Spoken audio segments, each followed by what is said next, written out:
Hello everyone, we are from Group 1 Pancasila Class. In this video, we are going to give an explanation about the Prakerja Program and how does it relate with the Pancasila, specifically on the implementation and the impact. But before that, let me introduce our member. So first, there is Anista, and then Beatrice, and then Sidan, and finally me, Nathasya. So without further ado, let's go to the topic. The Pre-Employment Card Program combines temporary social assistance with skill development to help laid-off workers and job seekers. Originally, one of President Joko Widodo's campaign promises in the 2019 election. The design and purpose of this program has then been adapted and has then been initiated in 2020 as part of an extensive economic stimulus package to support the economy in the wake of COVID-19 crisis. A part of the National Economy Recovery Program, or PEN, for the social protection sector, jointly implemented by the coordinating Ministry of Economic Affairs and the Ministry of Labor. This program is mostly aimed at workers and small business owners who has been most affected by the epidemic. The program has a budget of 21.2 trillion rupiah in 2021 and has since churned out more than 5.5 million participants from the program's creation. The program works by individual people going through selection. Accepted individuals then get money, which could then be used to enroll in different courses offered by many companies and the government to improve their skills in the workplace. After the training fund is empty or spent, the individual would receive monthly financial support as a way to reimburse the side effects during the training period, such as transportation costs.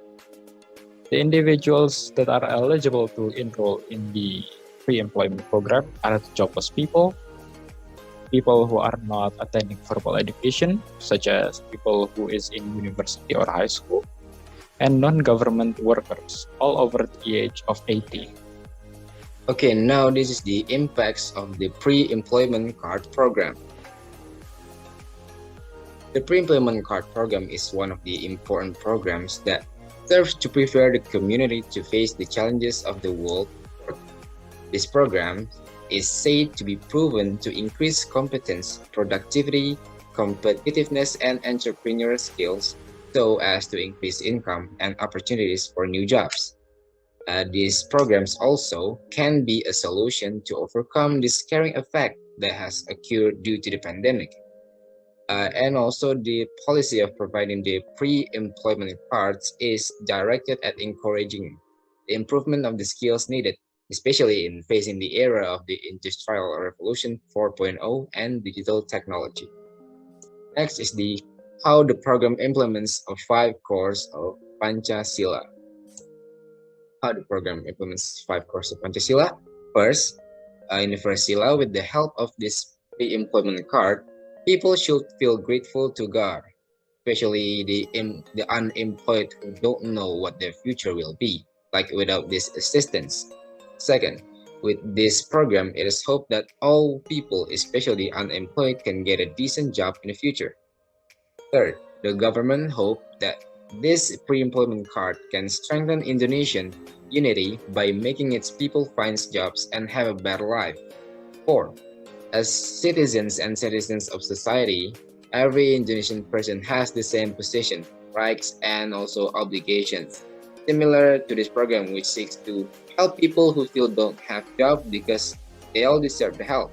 And the last sila or that implements this program is that with the release of this pre-employment card program, the government has acted noble and tried to put the people first, especially during this pandemic. Okay, so fourth one is about the implementation of the program with the sixth dimension of Profil Pelajar Pancasila. And first, there is about the faith, fear of God the Almighty, and noble character. As it has been explained before, about the objective and the aim of this Prakerja program, it shows that there is like a representation of the noble attitude. So why can we say that there is like a noble representation? First, this program presents that people need to have a sense of caring for others, like giving them some help if we can, or like providing something that they might need.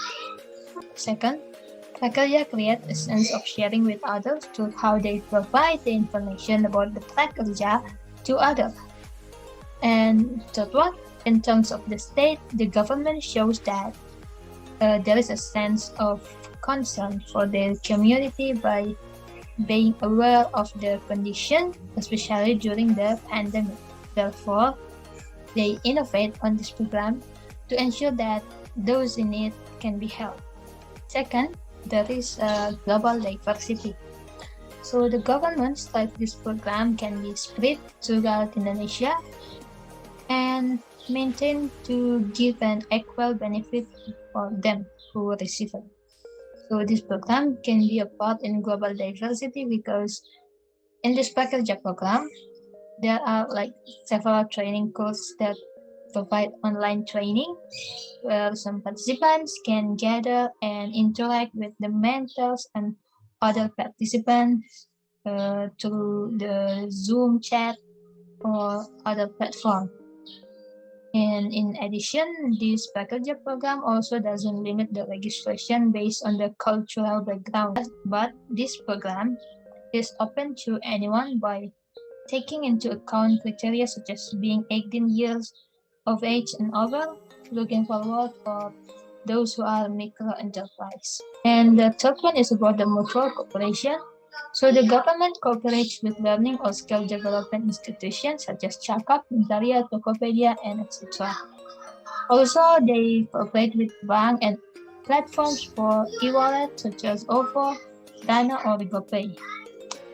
Viewed from the perspective of citizen, this Prakerja program also builds Indonesian society to sharing with each other by like sharing some information that is being spread through social media or in person. And also they sharing this information, how to register this program is like from YouTube or other. Therefore, indirectly, this program is builds a collaboration among fellow citizens in Indonesia. Because of this, they share useful information with those in need. And fourth is about the independent. So this program can be said independent because the government builds the innovation in public service to distribute a massive program assistance to all Indonesia. And in other words, they are taking a good initiative to build this program. On the other side, this program also trains participants' independence by providing several pieces of training from which participant will choose according to their abilities. In addition, by seeking for information and registering into this Prakerja program is also a part of being independent because the participants are aware of this hard situation. That's why they might need something that can help them. And also with this program, the community can improve their abilities and capacity through the various training that provide and will get the incentive for additional capital. The third one is about the critical reasoning. This program is a step from the government to transform in serving the public by utilizing digital technology. It shows how the government builds its reasoning by making this program with the technology that exists right now.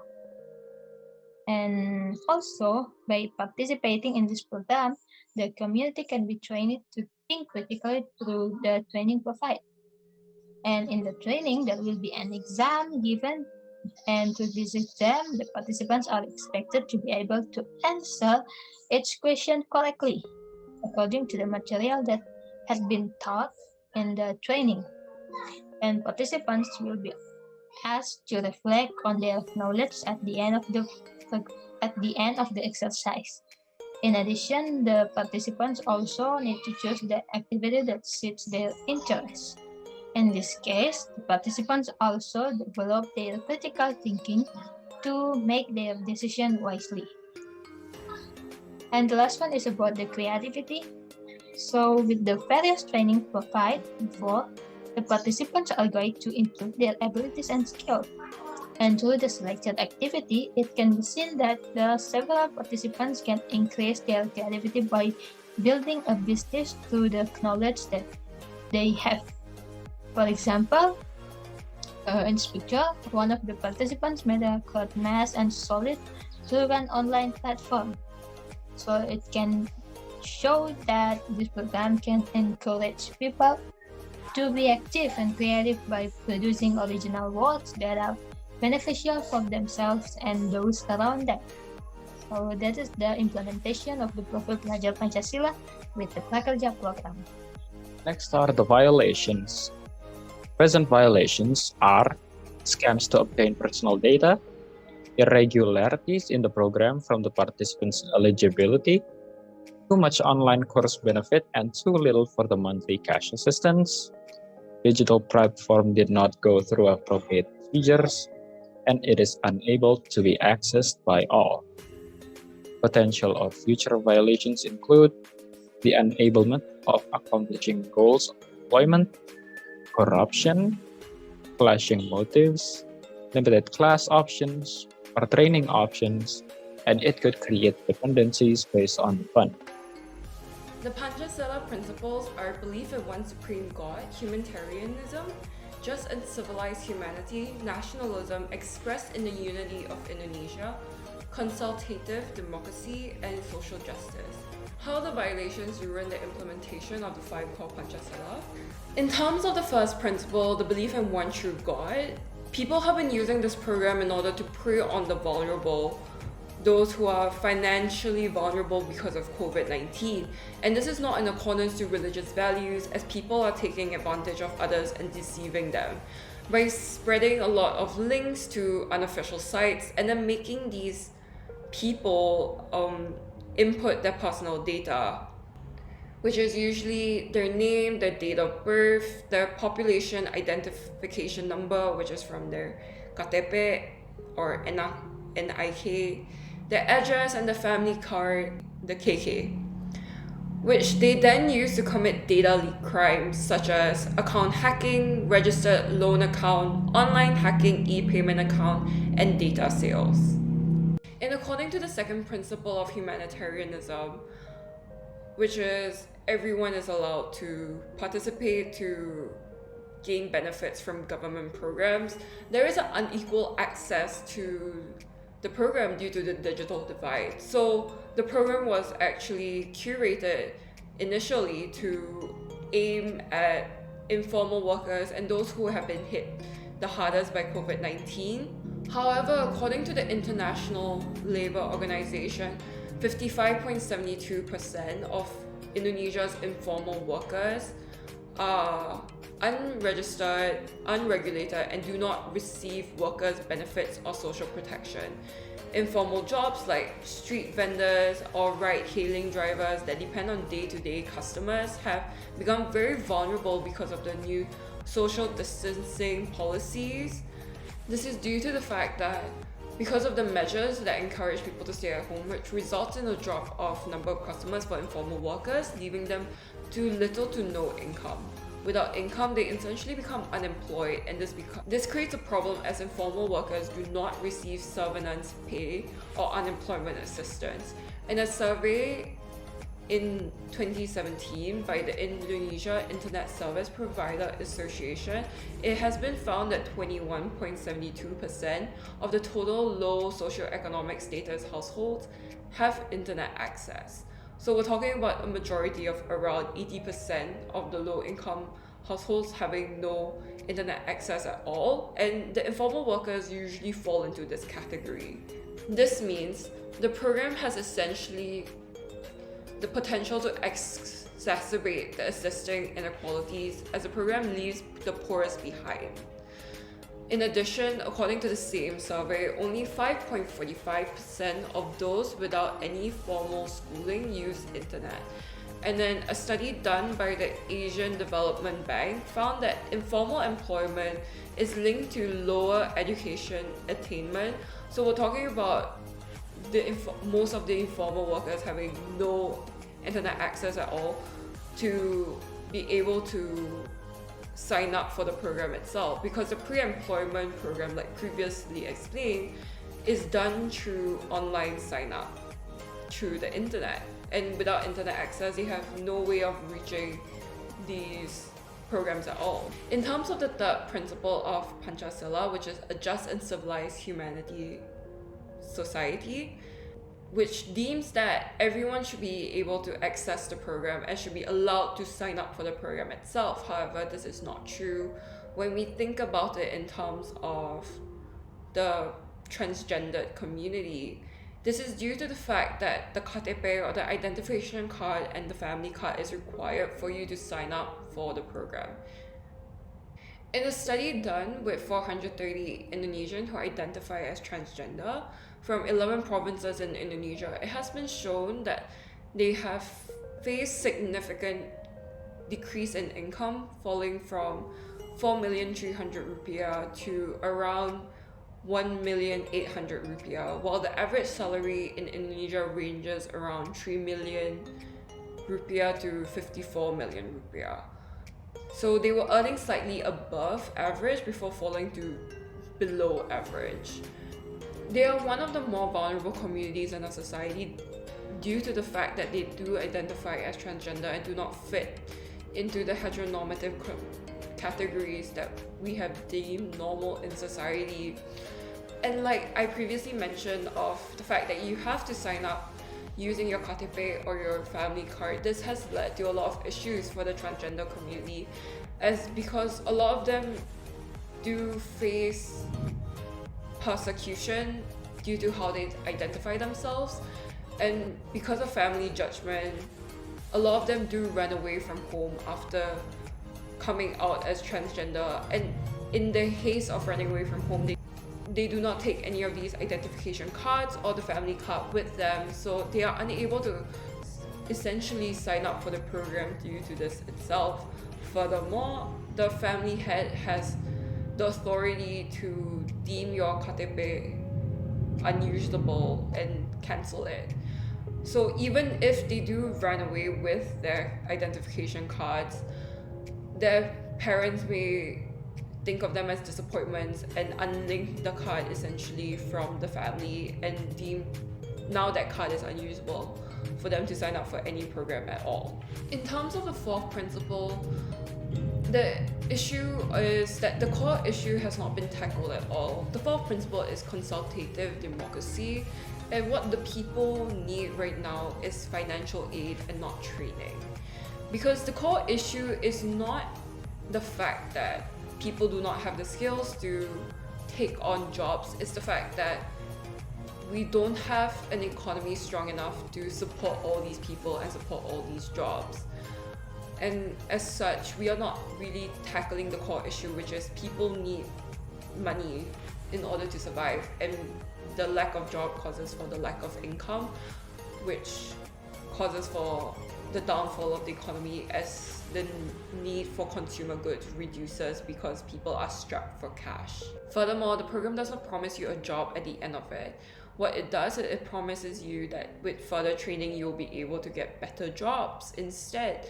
However, because of COVID-19, a lot of industries are unable to support all these workers, and that has caused a lot of layoffs due to that. And as such, many industries, especially in non-essential sectors, have decided to let their employees go because of the pandemic that has hit their finances so hard. And while the idea of training is a good thing in times not as dire as now, in order to keep the population competitive and updated in their skills, the issue is the lack of jobs leading to the lack of income. The issue is that the lack of funds to support themselves and the need for additional income for them to live.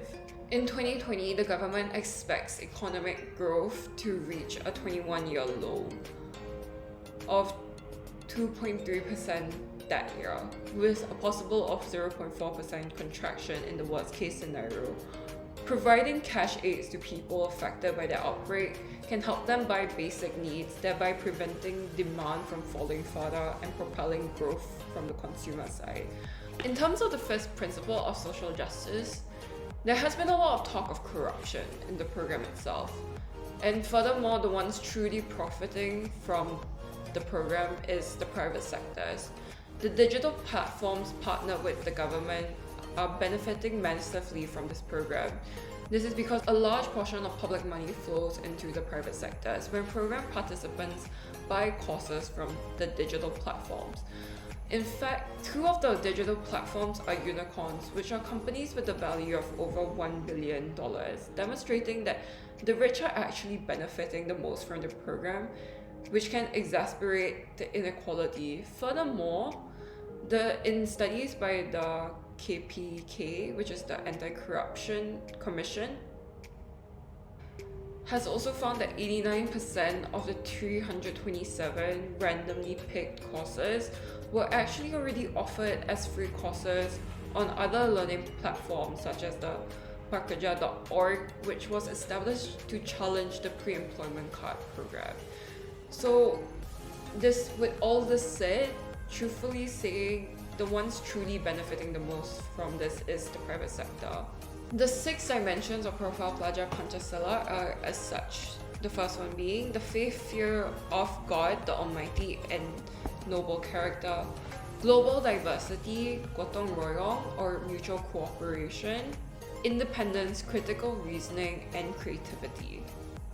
In terms of how the violation disrupted implementations of 6 dimensions of Profile Plagiarism Pancasila, in terms of the first profile, people have taken advantage of the vulnerable and desperate people through this program. Like previously stated, people have used this program to prey on the vulnerable and steal their personal data to commit identity fraud and data leaks. This is not at all in terms of the noble character that we are talking about at all. In terms of the second principle, which is global diversity, when a part of the population is unable to even sign up or participate in the program due to unequal access, such as the transgender community or those in low socioeconomic conditions that are unable to have internet access or stable internet connection. In terms of the second principle, which is global diversity, when a part of the population is unable to even sign up or participate in the program due to unequal access, such as the transgender community or those in low socioeconomic conditions that are unable to have internet access or stable internet connection, participants are unable to communicate with a diverse community and appreciate and experience the different cultures and experiences people could bring to the table. So we are losing out a lot through this violation. In terms of the third principle, gotong royong or mutual cooperation, the government does not truly cooperate with everyone, only a selected few. It has been found through the Anti-Corruption Commission that the online education platforms distributing the courses were also the ones producing the classes. Furthermore, the digital platforms are from the private sector where participants can buy courses from the digital platforms themselves. So, like I previously mentioned, the richer are still getting richer, and well, the issue of the poor getting poorer is still there as well. Because we're not seeing a diverse cooperation between multifaceted industries in this program to help with the government. What we are looking at is a cooperation between the government and digital platforms themselves only, without taking into account the educational industries and training industries that can help them enrich the program. In terms of the fourth profile, independence, the program does not guarantee a job after training.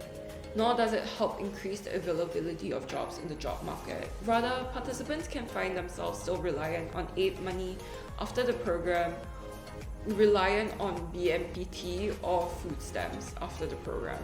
Furthermore, since it is not reaching those who truly need it, and only those with digital access to it, those who really need it, are cut off from it and dependent on government aid.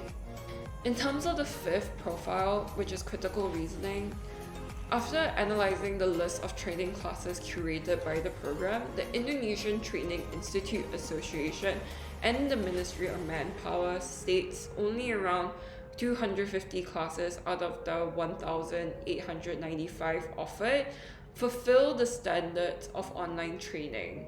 Furthermore, some of the courses taught basic skills that did not require a class at all or necessitate face-to-face training session. In the study by the KPK, which is the Komisi Pemberatan Korupsi, also found that 89% of 327 randomly picked courses were already offered free on other learning platforms. So how are people supposed to practice, build, and strengthen their critical reasoning when the courses themselves are not up to standard to help them cultivate their critical reasoning skills? And then in terms of the last profile dimension, which is creativity, lack of training options can limit flexibility and creativity, while at the same time, their financial situation has not been improved even with the program. As the money is for training and is a temporary solution, under such situations, they are unable to cultivate a safe space for participants to practice their creativity and truly explore their creativity using new skills that they have learned. And the last one is about the solution. So for the solution, we hope that the government can pay attention to it in order to make the Prakerja program can be implemented or goes well. So first is about the system security. So we hope that the government can complete a strict data security system. For example, matching the upload ID card from the participants with the written data when they are registering, so that the data scam like other people who didn't be responsible about it can be reduced. And the second one is about providing accurate sources. So it is hoped that the government can always provide an accurate information from their social media and be consistent with the service platform, such as the call center or the email. So it is also hope for everyone who wants to register for this Prakerja program can look for some information carefully by checking it is a right account or not. So that is the solution that we hope government can always take a look of it. So that's the information about the Prakerja program, how is it can form, how to register for it, and also how it relates with the value of the Pancasila and also the profil pelajar Pancasila and the violation that possible happen and also the solution. I hope you can gain some new information from our video. And thank you for listening. See you next time.